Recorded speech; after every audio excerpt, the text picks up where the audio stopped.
What are you hanging on to? Does it make you happy? Do you use it frequently? Let's think of those items that you probably rarely use, don't make you happy, and release them from your home and from your mind. This was me 4 years ago. I was 56 years old when I had to declutter over 30 years of stuff I had accumulated. So I've moved so many times, which meant I had to pack and unpack all of our things and find space for everything.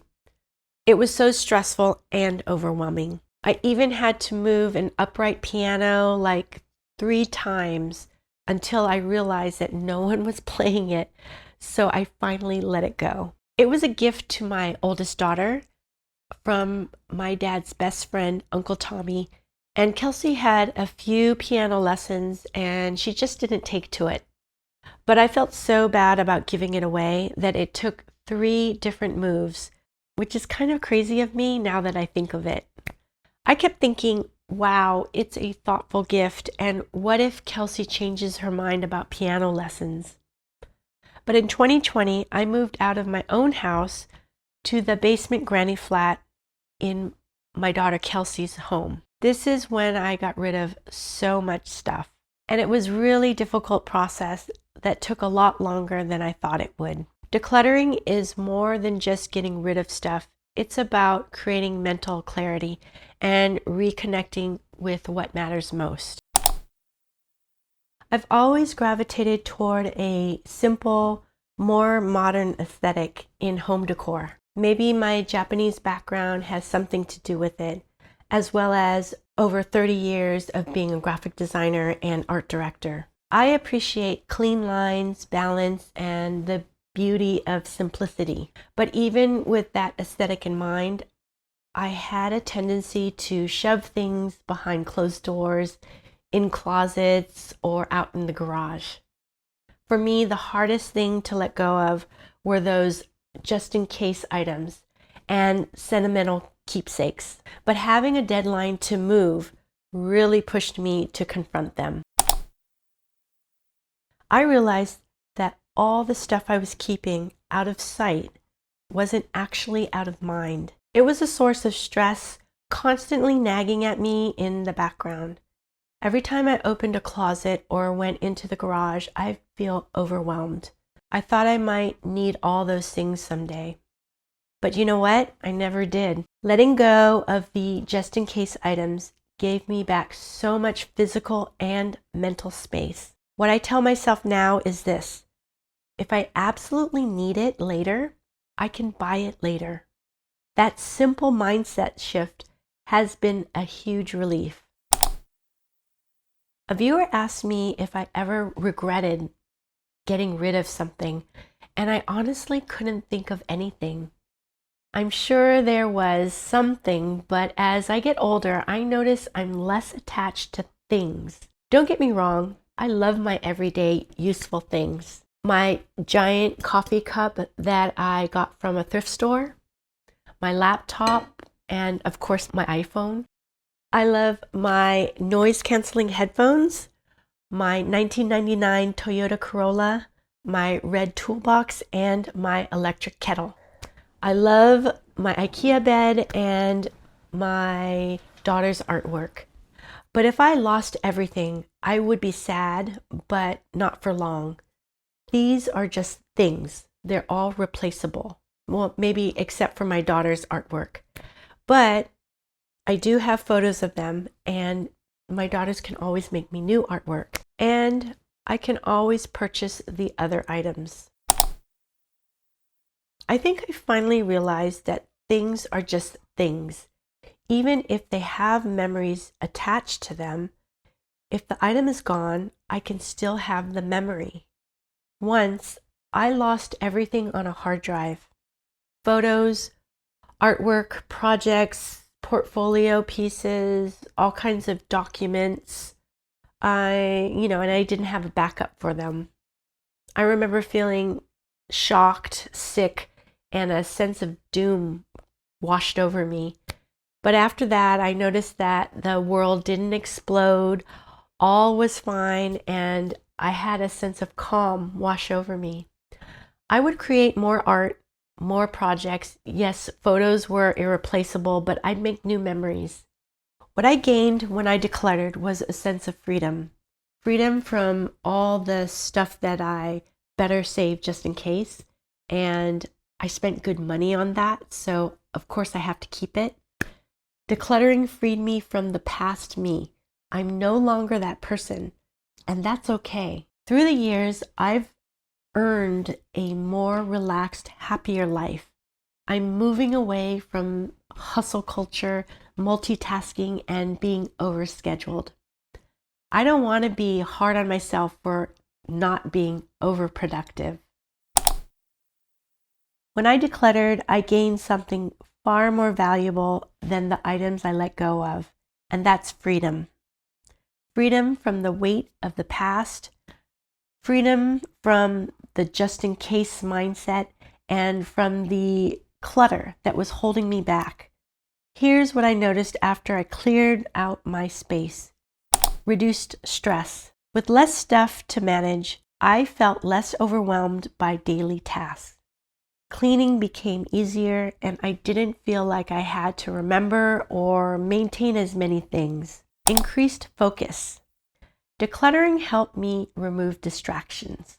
My mind felt clearer, and I could concentrate on what really mattered, whether it was work, hobbies, or spending time with family and friends. Improved mood. A clean, open space just makes me feel lighter and happier. This ties beautifully into the Japanese concept of ma, which can be translated as space or the pause.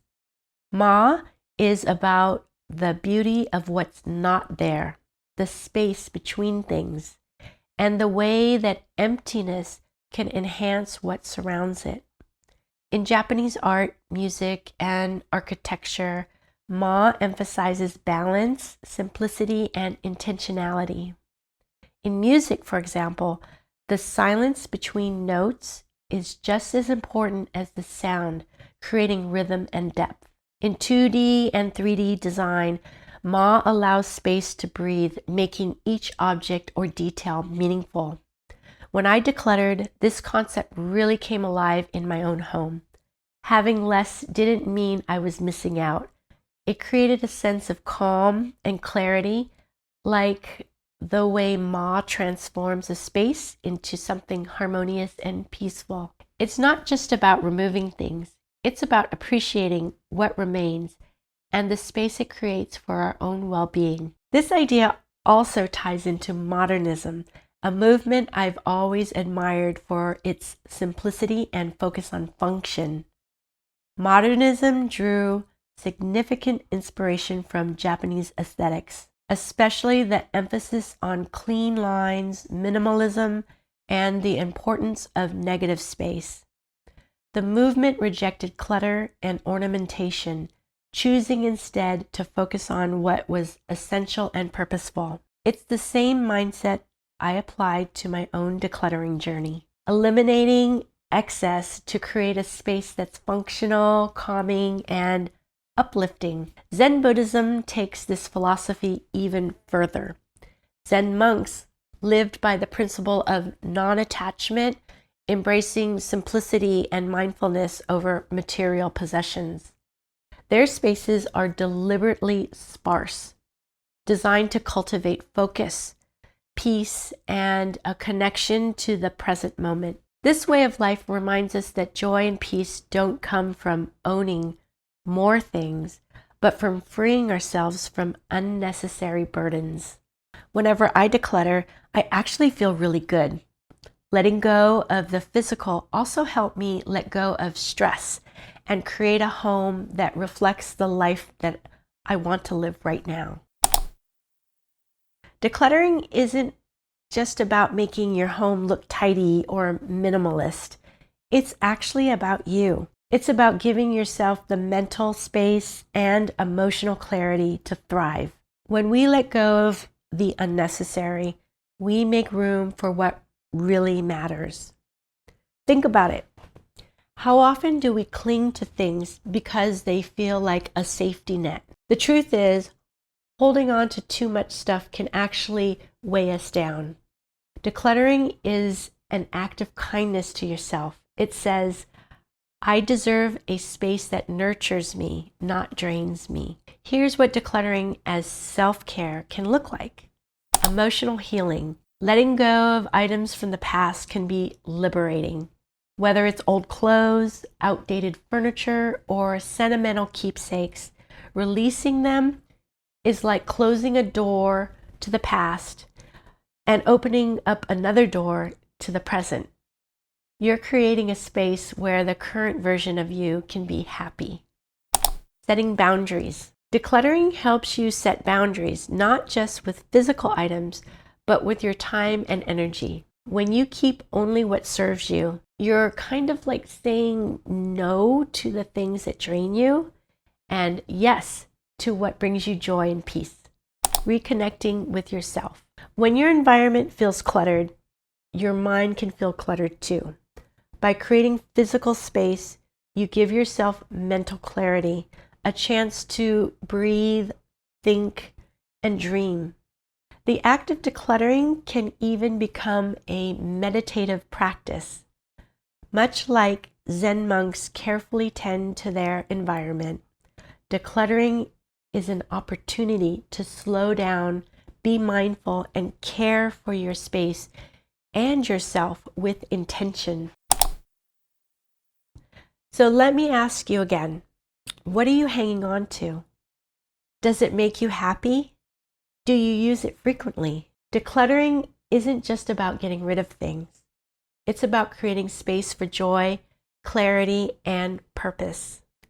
It's about valuing open, empty space as much as you value the things in your home. The Japanese concept of ma teaches us that the space between objects is what gives them meaning. It's in those open spaces where we find calm, focus, and inspiration. In the same way, the space we create in our homes can give us room to think, grow, and connect with what really matters. When I decluttered, I didn't just clear out my closets.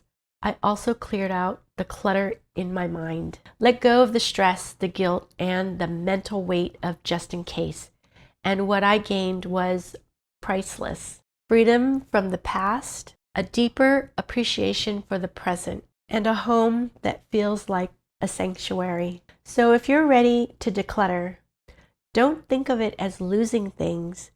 Think of it as gaining space, clarity, and peace of mind. Let go of what no longer serves you and watch how your life transforms. If you're ready to get started, can you let go of those just-in-case items? Here's a video that can help you declutter in midlife and beyond. Thanks so much for watching. I hope you find wellness today and every day. See you next time.